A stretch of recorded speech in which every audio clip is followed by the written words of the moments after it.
बिस्मिल्लाहिर्रहमानिर्रहीम। इधर इंशाल्लाह इंटेलेक्चुअल वर्क जो है ना, क्रिएटिविटी इंशाल्लाह हमसे करवाएंगे। बेटा जल्दी से आप बनाएं, ज़रा एक किसी गाड़ी का स्केच बनाएं जी। रेडी, 1 मिनट है आपके पास।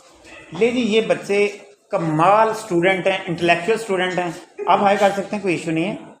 तो ये अभी स्केच बनाएंगे, क्योंकि ये ट्यूटोरियल की क्लास है, इसमें स्केच बनाना या क्रिएटिविटी सिखाई जाती है, माइंड ब्रेन क्रिएटिविटी। ये ब्रेन की एक्सरसाइज है, ये अपनी मर्जी से कोई भी स्केच बनाएंगे।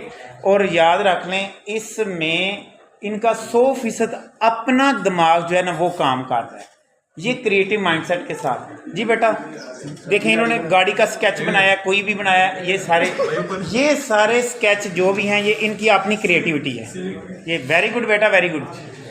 ये क्रिएटिविटी अंदाज़ा कर लें, विद इन चंद सेकंड में ना ये देखें इन्होंने ये स्केच बनाने शुरू कर दिए।